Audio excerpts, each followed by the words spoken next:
Today, we're talking about career breaks, whether we take a career break by choice or it's forced upon us. How can we make the most of our break while also setting ourselves up for a successful return to work? Joining us for this discussion is an experienced actuary, author, and mother of six, Linley Baker. Linley took a break to raise her family and successfully returned to her actuarial career after a 19-year career break. Today, she'll share her steps about how to take a career break without ending your actuarial career. Linley, welcome to the show. Thanks. I'm excited to be here.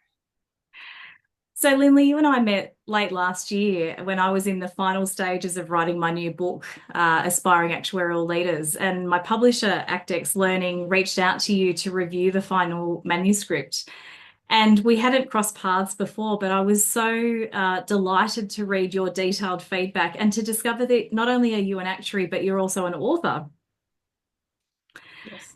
And so we connected after that, really about being an author. But when we started to chat, we realized that we had so many things in common. We both have fairly large families. We took time off for our actuarial careers. And when I read your book and learnt more about your story, I was so interested and intrigued to see that you'd taken 19 years out of your career and then successfully returned after that break. So I'm really looking forward to hearing your tips and stories and how you navigated that break in today's conversation. Thank you. Happy to do it.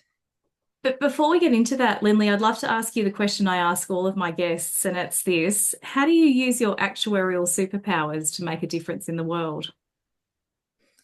I like to use my actuarial superpowers in my family. I have relatives that have skills that are applicable all the time, like nurses and things, but my superpower is math. And so I help a lot of my family with their taxes, and they appreciate that. And it's a time to spend together. So I enjoy helping my family that way. That's wonderful. So using your superpower of math to help your family. That's a great way to use your actuarial superpowers, Lindley. Thank you.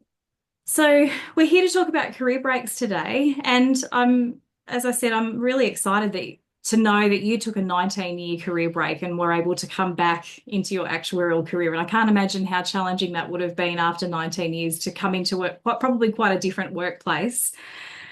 Can you share your tips with us about how you navigated that break and how you set yourself up for a successful return? Yes, I'm happy to. So I had three loves in my life, or life dreams: math, music, and motherhood. And I chose my career in math. So I became an actuary, and I just loved the study and the work. And yet I still wanted to be a mother. So when I had three little kids, I decided it was time to focus all my time on them. And so I quit my job, and it was one of the hardest things I ever did. I stuttered, and I don't generally stutter because I love the work so much, but I just wanted to raise my own children Mm, myself. So mm, I thought, well, maybe I can come back. I'm not sure. So I used hope. I thought, well, I hope I can come back. And with that idea, I decided to try to keep up somewhat. So I volunteered with the Society of Actuaries Education and Examination Committee over those years. And also, sometimes I lived near a university that had actuarial programs, and I taught courses in Shanghai, China, and at Ball State University in the US. And so those helped me keep up with the changes in the profession through the education, as well as the basic knowledge, ability to mm. calculate what we have to calculate. Um, the thing I couldn't keep up with was the day to day work that you referred to. Mm, When I um, when I finally got back to work, I was thinking about, I wonder what kind of calculators they give actuaries these days. right. And so I went to work my first day, and they gave me my computer and showed me my cube and gave me all the things they were going to give me. And I sat down and looked around, and there was no calculator. No calculator. Like, okay, I guess we use our computer for this. And Yeah. so I was just really, you know, from a different generation at that Mm. point. And you can imagine, like, if your primary care physician takes 19 years off, are you really comfortable coming to see them Yeah. after that? Yeah. You know, it's you can be if they are still current, but Mm. you just the whole idea of a long break um, is is concerning, and it was concerning to many employers that I applied with. Mm. Everybody wanted recent experience, Mm. and that's Mm. the only thing I didn't have. Mm. So, um, but one employer looked at what I had done before I left and looked at the volunteer work I had done, and they decided that I might actually be a good employee if, um, if depending on how I performed. So they hired me for permanently, but it was kind of unspoken that there was this 4 month time period that I needed to prove myself. Right. And it was actually only about 2 months until they were happy with me and there was no concern about was is this temporary Yeah. or not. You'd proven And yourself. right, so it helped me um, realize that this is possible. And that's at the point I decided I had to write my book, Don't Mhm. Be Afraid to Do What You Really Want to Do, reach all your life dreams, because other people need to know they can take a break Yeah. too. And they probably want to take a shorter break than I did, maybe a year or two, or work Mm. part-time for a while. And many people are afraid to do that because they think it will ruin their career. It will make them look like they're not really dedicated to their job or their employer. And this message is it can work out. Whatever you want, you can figure it out. That's such an important piece of advice, Linley, and especially it carries more weight coming from someone like yourself who has actually taken such a big break. Because young actuaries ask me all the time, when's the right time to have a family? How do I take a break? I want to spend time with my small children, but how do I not get left behind? How do I stay relevant? And while I didn't take as long a break as you did when I was raising my four children, I still did take time off. And in the end, I feel like it sort of came out in the wash. I think it didn't matter that I'd taken that time off. In fact, I'm glad I did. I'm glad I had that time with my children. But I know there's often a lot of fear around taking that break and what that might mean for your career. Yes. Yeah, and it depends on your family situation as Mm, well. Um, you can't take a complete break if you're the only provider, but there, but I think it's a lot more possible than people think it is. mm, mm. So once you get back, or when I got back after 19 years, I felt like I had to ask stupid questions. And as a relatively intelligent person, I have avoided doing that kind of thing my whole life. And some of the things that I didn't know were maybe computer related that my kids who had gone to college and not even majored in math would Mm, have known, but I mm, didn't know. And so they just felt like such stupid questions. And some people say there's no such thing as a stupid question, but they just really felt that way to mm, me. mm, And so I was just talking to myself and saying, Linley, you need to ask this question. And I'm like, well, no, you don't. That's stupid. Everybody knows that except for you. Um, I can't do my job if I don't know the answer to this question. And so finally, I decided I would make a rule for myself that I could only ask a particular stupid question once. So okay. that means I had to understand the answer and I had to document the answer so I could remember Mm. it and not have to ask it again, because it would have felt even worse to ask the same stupid question Yeah. twice. Yeah. So to So, get the confidence to ask that stupid question, you made a deal with yourself that yes, you would ask it once, but you'd really make sure that you fully understood it. You'd ask any follow-up questions at the time. You'd write down the answer. You'd really, make sure you understood the answer so you didn't have to ask the question again. right. And so I got through that. And then so I was hired as an individual contributor, FSA level. And But 7 months later, they needed a director and they promoted me. And it was only like 5 months after hire that they decided about that, and then prepared for that promotion. And I realized that the skills that allowed me to be promoted were not things that I learned as an actuary. Ah, what kind of So, skills? well, managerial skills, organizational Mm. skills. If you raise 6 children in 4 different countries Yep. and you want to have brownies for a refreshment at an activity in February, and that box of brownies has to be well, and you live in China where you can't buy brownies, Wow. that box has to be in your suitcase in Yeah, August. yeah. Some good And strategic planning there, some good yes, strategic thinking skills. right. And organizing the children's luggage, like they could, what do they need for the whole school year that they can't Mm. buy where they're living? Mm. And um, volunteering at school, at church, music festivals. You get to deal with all sorts of people and learn how to motivate them and get along and communicate. And those are the skills that a manager needs, those soft skills. Absolutely. Unfortunately, those couldn't go on my resume at the time. I'm very organized with my 6 children. I um, How but I'm did hoping you that, how did you persuade a prospective employer that you had those skills without putting them on your resume? well, I didn't. I Mm. just got hired on my technical skills, and then I showed my soft Uh-huh. skills You at work. demonstrated them. Mm. Yes. I hope in the future soft skills that you gain outside of work can go on Mm. resumes because it should help everybody. But For sure. at I that mean, they're so time, transferable. And coming back to that sort of fear about taking a break, you will, it's not as though you stop learning while you're on a career break. There's so much to learn while you're at home with small children or even with big children. And as you said, you learn all these other skills that are very transferable back to the workplace. It's just exactly. yeah, so it can be a very valuable time as well from a career perspective. Yes. And there are things that you can't learn. Some of you can't learn working full time because you're Mm, just sitting at your desk too long. right. So, so that was a happy finding after Yeah. the break.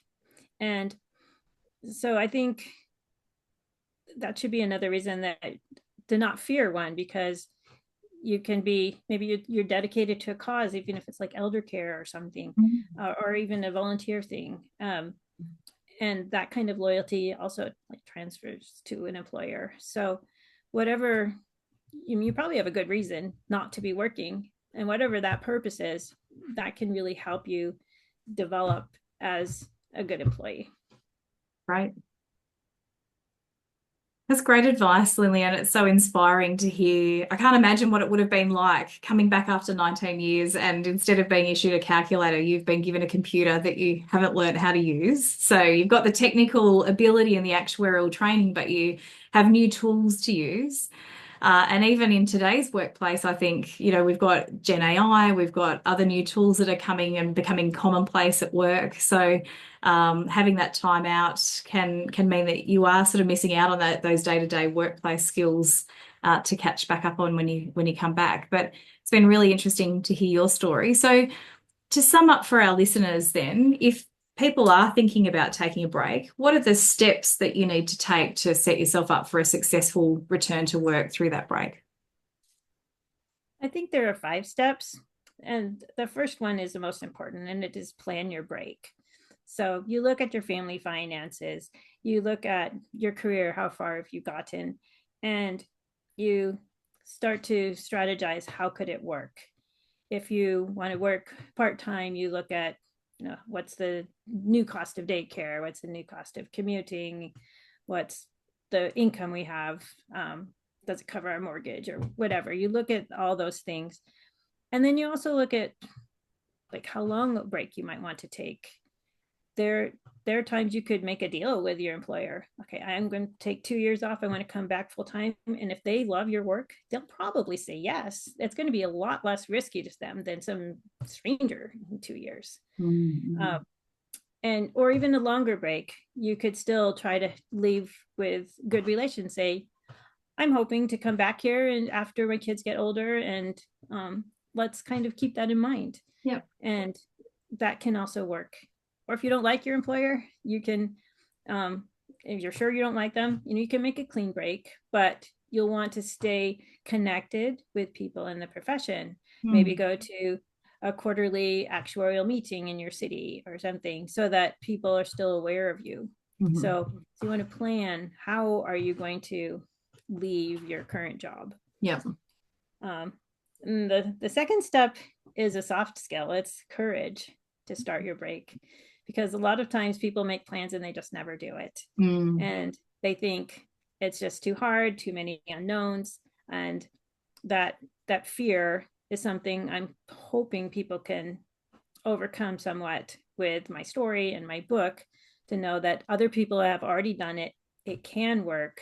And so that should give people more confidence. To have the courage to take the break. Yes. The third step is staying current while not working. Mm. And that might sound impossible, but it's not completely impossible. Like I said, I volunteered for Mhm. the education program, and I also taught at some universities. And that fact helped my prospective employer view me as someone that was always interested in the profession. In fact, at my interview, one of the VPs who was interviewing me said, "So you've made a 19-year investment in returning back to work." And I said, "Yes." I And I love thought that. he made more sense of my resume than I did. Like Yeah. I worked so hard on it, but that was a really good way to put it. And when they realized that, they could see, my permanent dedication to the profession, even though it wasn't permanent corporate actuarial work. Mm. And Mm. so I don't think it really matters what you do to keep current, but that you do something. Mm. So you can teach at a local college, you can um, write articles for actuarial magazines. I mean, whatever you like to do Mm. within the profession, there is something that you can do. Mm. And I just think if I hadn't done anything, I couldn't come back. Mm. And so keeping current somehow, and you don't have to be 100% current, as you know. Yeah. I Yeah. was still expecting a calculator. But staying current in terms of staying connected with the profession and doing things that are related to actuarial, Yes, whether that's volunteering or writing or teaching or some other kind of volunteering or activity that fits into your day-to-day life during your break. yes, Yeah. right. And you'd probably find it um, enriching to stay Mm. connected, Mm. because you spent your adult life pursuing being an actuary, and you do it all day every day and you enjoy it. And so it might be nice to have some opportunities to think about and do actuarial things, and not just be focused on little children things. For sure. Particularly when you're having those first babies and you've got small children, and it's nice to have that adult connection as well. So if you've got an opportunity to connect with some actuaries or some colleagues or peers, that might also be quite nice and enriching, as you said. Yes. So step 4 is courage to resume your career. Hmm. And this one is also a tough one, Mm. because you'll probably have self-doubt. You compare people to uh, yourself to the people who've been working and like constantly, and you think, well, I'm not them. And what you need to remember is that you don't need to be them. You need to be your best you, Mm. and you have something to offer, and you should be able to find a job if you've planned well. That's such great And then, advice. I imagine when you come back and people you were working with before have maybe been promoted, or all of a sudden you're reporting to someone who's much younger than you, that can be a bit daunting and make you wonder, yeah, how you'll fit in that new world. right.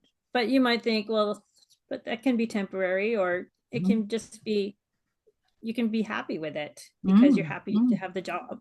When Yeah. I first went back, I reported to an ASA, Uh-huh. and like Um, at first, it didn't feel like that comfortable, but he was actually a really good first boss for me because he was very technical. Right. And so that helped me catch up technically. Yeah. And so it can all work out. Yeah. You just have, when you get your first roll back, you can think of it just as a stepping stone Stepping and stone.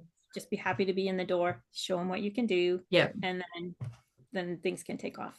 Yeah. Great. So courage to return. That's a great Yes. step. What's the fifth And the step? last step is resuming your career. So you Uh-huh. actually show up, Yep. you get your book, your materials, you ask Yep. your stupid questions, Yep. but you also ask intelligent questions Hmm. and you try to understand things that have changed since you were there, but either with Hmm. the company or the industry, and offer ideas. Like I offered an idea about testing models that came outside of actuarial science to help us improve our testing. And my boss's boss really liked that because you're thinking outside the box. You have broader experience than the people who have been here. And he said sometimes actuaries think that actuaries are the only smart people in the world. And Hmm. we're not. I No, mean, we're we're not. smart, but there are other smart people. And if we learn from everybody, then we can get to a better place. Hmm. And so as you resume your career, you need to be diligent, thoughtful, and and remember it's just a temporary transition back. It will be hard at first and it'll just get easier and easier until it feels natural again. Yep. Yep. Find your new normal.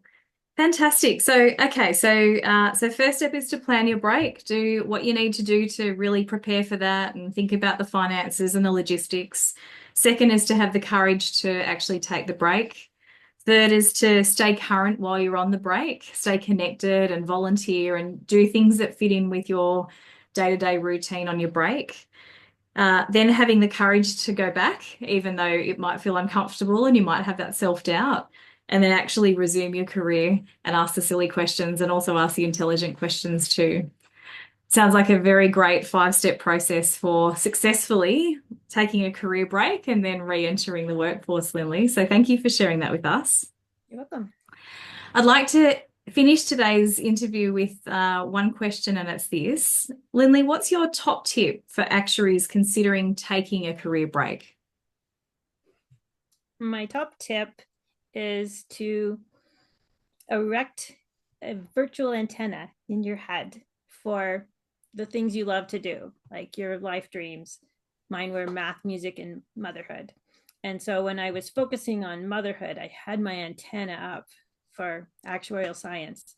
And that's how I got to be the first actuarial professor in the People's Republic of China in the 90s, because they didn't have any actuaries there. And I was just there with my family, and they needed an FSA to teach the actuarial specific mathematics. And so if I didn't have my antenna up, I would have just been oblivious and I don't know what they would have found, but that was a really key thing in helping me get back. And so just trying to pay attention to opportunities to do your work and opportunities to do your love, regardless of what your current focus is.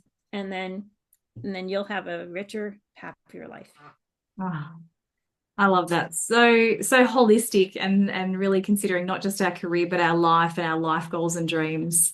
Thank you, Linley. It's been wonderful talking to you today. And we'll link to your book. And I know you've got a new book coming out as well. We'll put links to those in the show notes. And we'll also put some links to your LinkedIn so that people can find you if they've got questions for you too. But thank you so much for sharing your tips and steps around having a successful career break with us today. You're welcome, Julia. Thank you so much for having me. Thank you.